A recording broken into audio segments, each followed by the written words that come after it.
যুগে যুগে ইসলামী আন্দোলনগুলো ধ্বংস করার জন্য একদল লেবাসধারী মুখোশধারী গাদ্দার লোকেরা ইসলামী আন্দোলনকে পিছন থেকে ছুরিকাঘাত করেছে।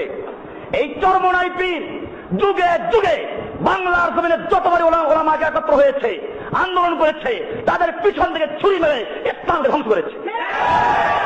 আপনারা জানেন ওনার দলের যে নাম ইসলামী শাসনতন্ত্র আন্দোলন, এটা কোনো দল ছিল না। এই দলের ইতিহাস পড়ুন। এই দল জন্ম হয়েছে আমাদের সামনে। আমি তখন মিশকাত পড়ি, জামিয়া রহমানিয়া তখন হয় নাই।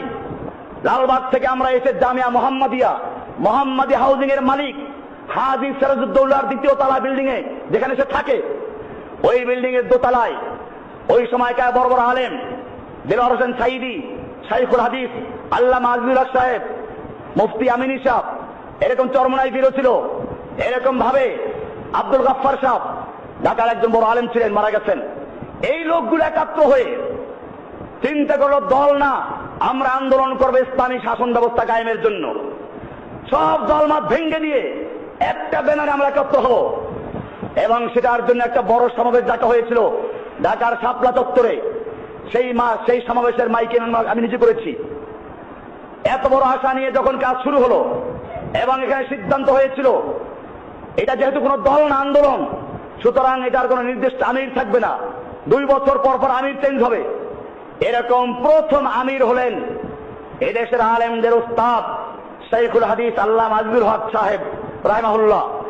এরপরে যখন চরমোনাই পীর দ্বিতীয় নাম্বার এটার মালিক হয়ে গেলেন, সভাপতি নির্বাচিত হলেন, এরপরে এই যে ছিনতাই হলো ওখান থেকে আর বের হতে পারল না, শাসনতন্ত্র আন্দোলন চুরি হয়ে গেল।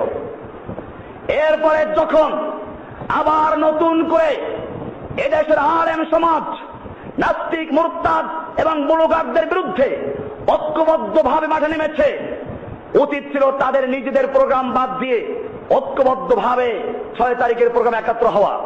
তারা করলো কি, সেই প্রোগ্রামের সাথে একটা রাজনৈতিক স্লোগান দিল, হ্যাঁ আমরা কিন্তু একমত আছি, কিন্তু তারা ইহুদি খ্রিস্টানদের সাথে আতাত করে নিজেরা তাদের ছত্র ছায়ায় একটা সম্মেলন করে উধাও হয়ে চলে গেছে, যাতে করে পরবর্তীতে যদি এই আলেমরা কোনো বিপদে পড়ে ওনারা যেন বিপদে না পড়েন। এই লোকগুলো সব জায়গায় থানায় থানায় আমার বিরুদ্ধে অভিযোগ করেছে আমি জঙ্গিবাদীদের লেজা। চরমোনাই পীরকে শিক্ষা নিতে হবে, মুরিদদেরকে জানতে হবে, যদি জিহাদের কথা বললে বলে জঙ্গিবাদী হয়, তাহলে সেজন্য আল্লাহ সুবহানাহু ওয়া তাআলা কোরআনের জিহাদের আয়াত নাযিল করেছেন, তুমি আল্লাহকে জঙ্গিবাদী বলছো। জিহাদের হাদিস আল্লাহ রাসূল বলেছেন, আল্লাহ তাআলা বলছেন ইন্নাল্লাহা ইউহিব্বুল্লাযীনা ইউকাতিলুনা ফী সাবিলিহি সাফফান, নিশ্চয় আল্লাহ ভালোবাসেন ওই সমস্ত লোকদেরকে যারা আল্লাহর রাস্তায় কেতাল করে, যুদ্ধ করে কাতারবন্দী হয়ে। কি করে? তাদেরকে আল্লাহ ভালোবাসেন। কেতাল কোরআনে আছে, যুদ্ধ কোরআনে আছে।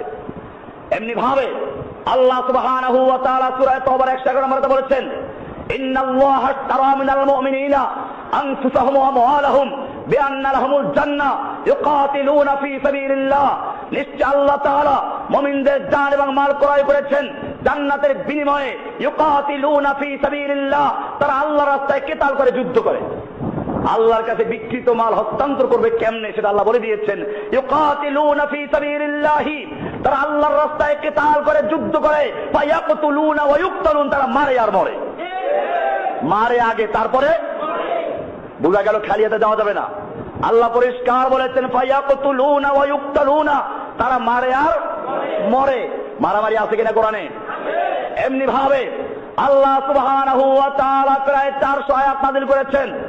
আল্লাহর নবী মুহাম্মদুর রাসূলুল্লাহ সাল্লাল্লাহু আলাইহি ওয়াসাল্লাম যুদ্ধ করেছেন। তোমার বুঝে না আসলে বদর, উহুদ, খন্দকের ইতিহাস পড়ো, বুখারী হাদিস পড়ো। আল্লাহর নবী সাল্লাল্লাহু আলাইহি ওয়াসাল্লাম বলেছেন লাওয়াদিত্তু উক্তালা ফী সাবিলিল্লাহি সুম্মা উহিয়া সুম্মা উক্তাল সুম্মা উহিয়া সুম্মা উক্তাল, আমার মনে চায় আমি আল্লাহর রাস্তায় যুদ্ধ করি, আবার শহীদ হই, আবার যুদ্ধ করি, আবার শহীদ হই, আবার যুদ্ধ করি, আবার শহীদ হই। সুতরাং যদি কোরআনের কথা বলা, হাদিসের কথা বলা, জিহাদের কথা বলার কারণে জঙ্গিবাদী হয়, তাহলে ইনশাআল্লাহ আমি সে জঙ্গিবাদী হতে পারি, মৌলবাদী হতে পারি, কিন্তু যারা বিরোধিতা করে তারা আল্লাহর দুশমন, রাসূলের দুশমন।